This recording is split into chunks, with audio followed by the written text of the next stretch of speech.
A poem by Kamala Das, an introduction. As we all know that Kamala Das is famous for her bold narrative poetry or confessional poetry. She is the boldest woman poet of India and also one of the boldest poem of South Asia, or we can say in the feminine world of writing. So her poem, An Introduction, is from her first independent volume of poem, which is Summer in Calcutta, published in 1965. And as usual, it is a typical of Kamala Das poetry, which often displays strong personal emotion in dramatic language and speak frankly about sexuality. She is often compared with Sylvia Plath because of her confessional style of writing poetry. So, in an introduction, Kamala Das explores her complex emotion regarding the system controlling her life and the lives of countless suffering women. So through this poem, she is voicing the narrative of female, not only of her own voice, but the voice of countless female. She, in this piece, this piece of work, poem is one of her well-known raw autobiographical expression, which is in the confessional style, and it was I have already discussed that it was published in 1975 in Summary in Calcutta, and the collection focuses on love and pain that follows betrayal. So it is a very big poem of 61 lines, and we will be discussing line wise. So an introduction by Kamala Das describes the poet's own mental and emotional state as she aged and pushed back against patriarchal society. So it begins with the speaker Kamala Das, which is stating that she is known all the male leaders of India.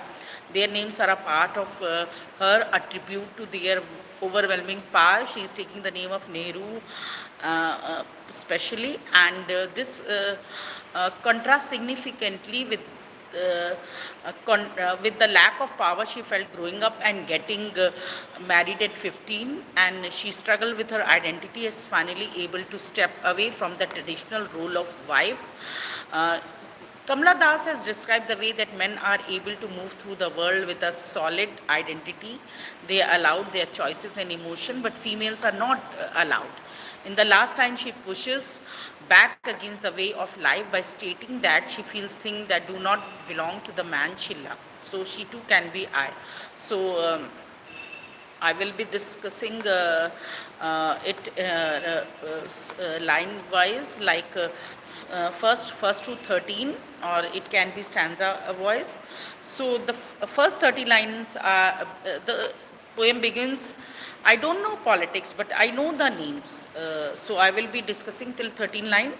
I don't know politics, but I know the names of those in power and can repeat them like days of week or names of month, beginning with Nehru.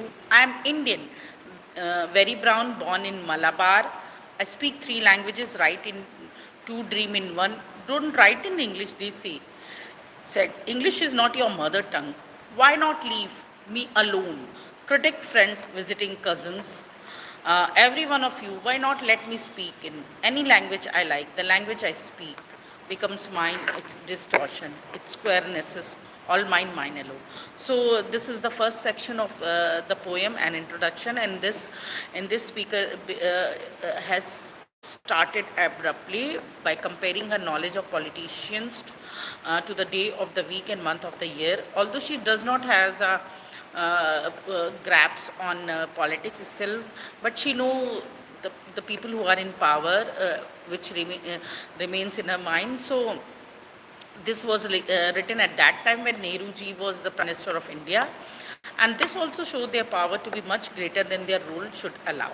The first of these is able to recall is Nehru, who served as India's first Prime Minister after the withdrawal of the Britishers, and these opening line, they set the scene. The speaker moves on, describes her own being.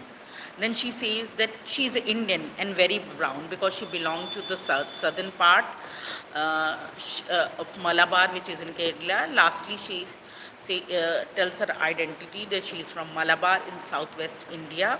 So these are the basics of her life, but of course not everything. Then she adds that people are, she knows three languages and write in two, dreaming one. Means she knows, she might be knowing English and Malayalam, and because she was living in, has lived in West Bengal, so she might be knowing Bengali, but South Indians, they are not very good in Hindi, so especially Keralite. So and she's saying, I dream in one. Everybody dream in their native language. So she continued to describe language and the role it plays in her, by saying that she is just for writing in English. It is not her mother tongue. Whether she is criticized for how she speaks and writes, she feels as if she is alone. There is no one, not her friend or cousin, who backs her. They are critic, everyone. So she directs the next line, asking why they care what she speaks. Means she does not like people interfering in her life about the language. They are not happy when she write in English, because at that time India just gained independence, and English was the language of the colonizer. She feel a deep connection to the words she uses and how they distorted her language can only be defined as her own. Now line 14 to 25, it is half English, half Indian. Funny perhaps, but it is honest. It is as human as I am human. Don't you see? It voices my joy, my longings, my hopes, and it is useful to me as cawing. It is to crows, or rowing is to lions. It is a human speech, the speech of the mind that is here and not there, a mind that sees and hears and is aware, not the deaf, blind speech of trees in storm, or of monsoon cloud, or of rain, or incoherent muttering of the blazing funeral pyre. So now she is saying that in the next lines, the speaker, she is telling about her identity. She is telling that herself that she is half English and half Indian, because she speaks in English and write in English. Here she sees the humor in this combination and acknowledges that the fact that it is honest. She is honest because she is telling the truth. This seems to be one of the most important part of her, a desire for authenticity and honesty. Her identity as seen through her voice is human, just as she is human. It should be held under that single defining category and no other. Kamala Das described the control she has over her voice, whether through speech or text. It can display all of her emotion and her. So mind that sees and hears and is aware. Human speech is to human as roaring is to lion, or cawing is to for crow. It is intelligible, unlike the roaring of the storm or the muttering of the blazing fire. The speaker defines her freedom through the use of her voice. In the next line, she explained to the reader that there are other circumstances in her life that infringe on that freedom, and they are out of her control. She introduces this section by stating that she only felt older as she grew because she was told of her own physical changes.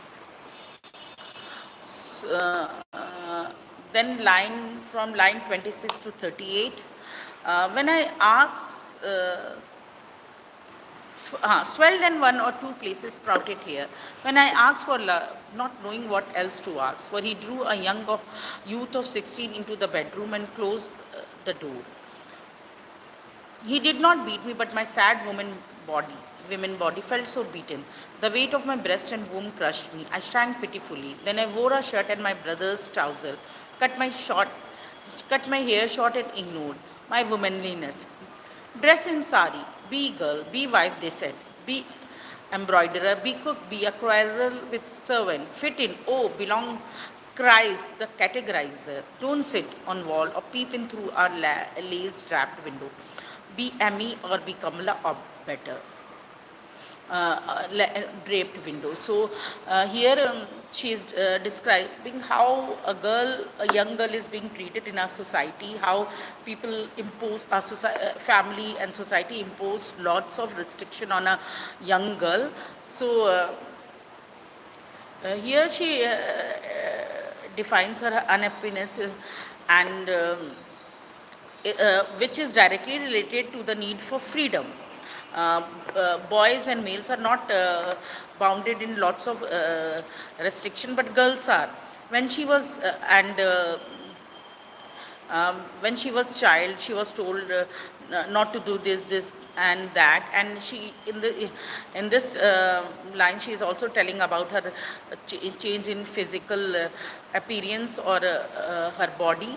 And when she was young, she asked for love because she didn't know what else to do.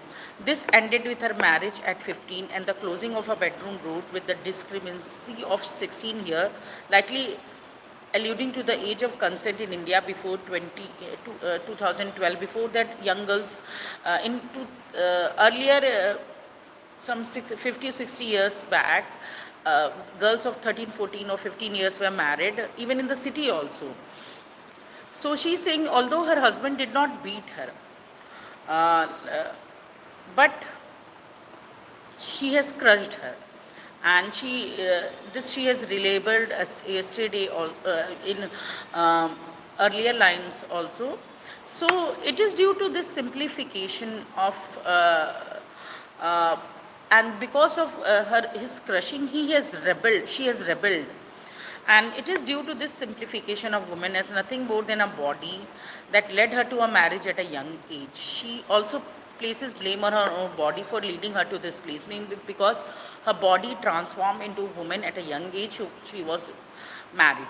So the pressure placed on her by her husband and by family led to an emotional and mental shrinking, which was disastrous on her mental state, and it was pitiful process which ended. She goes on to state that a change came over her. She decided to change her appearance, put her brother trouser, wear a shirt, and cut off her hair. Means became means changing her appearance to a male, so that she is disliked by her husband. Now the speaker is she's trying to rid of, through this way she tried to rid of her female image which has harmed her. Now that she is remaking her identity, she is able to say no to the tradition of womanhood, which include dressing up in a sari, because people only expect girls or female to wear sari. The categorizer might tell her not to, but now will not listen. She chose to move her life beyond the tradition and therefore expanded her presence in the world. Then from line 39 to 50, be Amy or be Kamala, or better still be Madhav Kutti. It is time to choose a name, a role. Don't play pretending game. Don't play at schizophrenia or be a nympho. Don't cry embarrassingly loud when jilted in love. I met a woman, loved him. Call him not by any name. He is every man who wants a woman, just as I am every woman who seeks love in him. The hungry hast of river in me, the ocean tireless waiting. Who are you? I ask each and every one. So, in these lines, uh,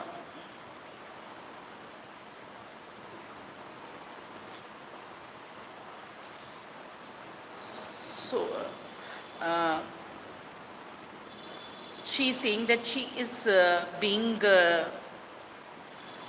um, asked to be like Amy or Kamala, means behave like women, or means here if she is taking her own name Kamala. So it is by the final name that the poet Kamala Das came to be known, and it's still called. And she is saying that people had expected her to be like Amy or Kamala or Madhav Kutti, but she chooses another name. And she was asked not to pretend games, not to play pretending games, not to pretend like a male, not to you are a woman and you have to be like a woman. So she couldn't play, should not play pretending or cry embarrassingly loudly. Means if you are a woman, you cannot talk loudly, you cannot cry loudly. Uh, Her role as a woman is supposed to be meek, quiet, and contained. She goes on to describe a time in which she met and loved a man. This person is referred to as man.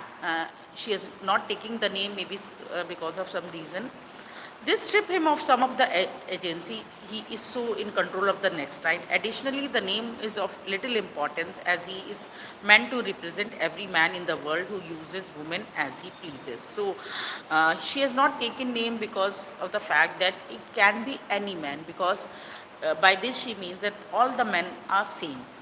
At one point, at the height of her emotion, she asks the man, who is he? He replies, it is I. Means all the men have this feeling of I, means ego or domination. The I represents the agency he has in the world. Men make it their own decision and have the ability to use the pronouns in order to get what they want. But women cannot say I. So now, next line from 51 to 61, the concluding. The answer is, it is I, anywhere and everywhere.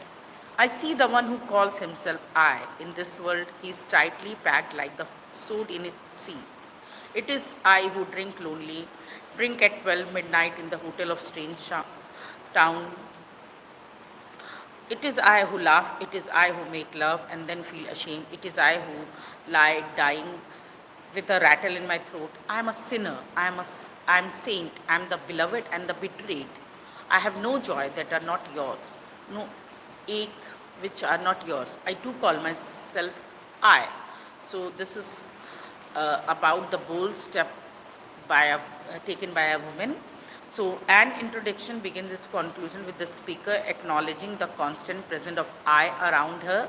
Means all the male community believe in I. In the world, she is a part of their are I. Men everywhere she looks.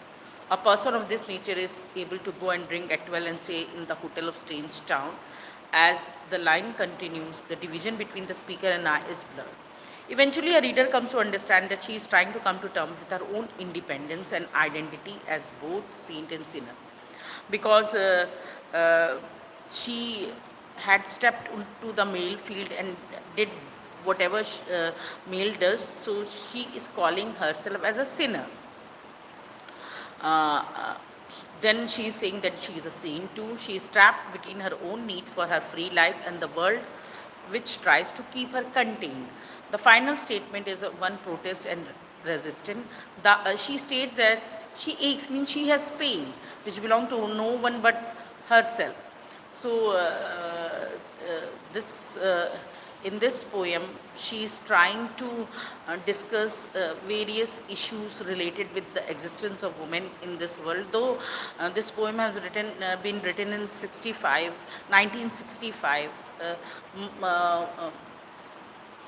approximately 50 years back. So things have changed now, but there are still many things which are which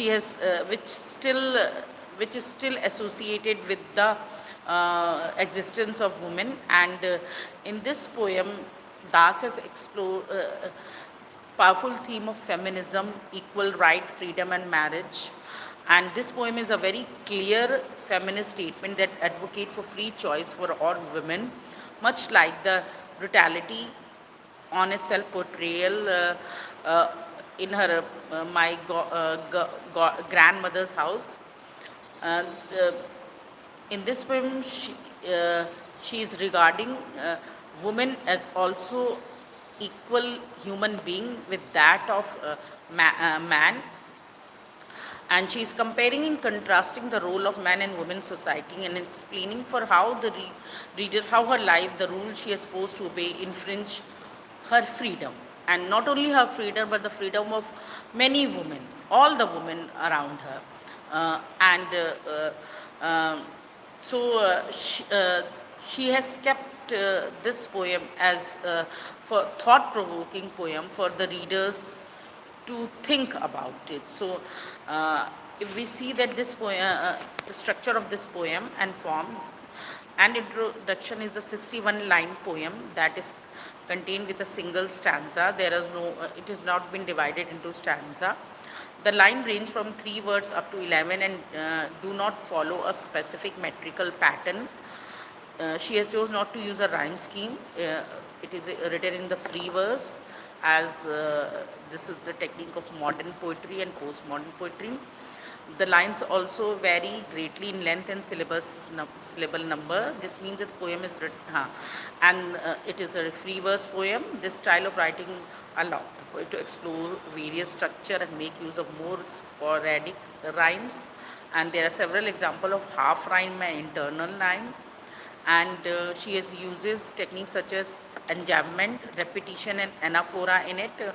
And repetition and anaphora are seen at the beginning of a number of lines such as 4 and 5th. In this instance, the speaker is giving two conviction-filled statements about who she is, and this is conveyed through the repetition of the pronoun I. Later on, repetition is used again to define a language as both English and human.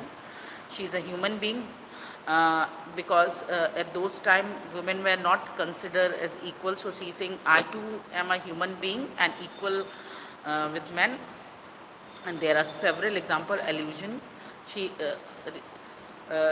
she has taken reference specific place at the name of politician and requires some research in order to understand. And enjambment is another important technique which she has used, and it can be seen throughout the poem. But one good example is transition between line 58 and 41. So I hope this is discussed. And there is evil energy. We sing hello auntie. If you are educated, you should call ladies and ma'am. If you are not educated, then there is a different thing. Thank you.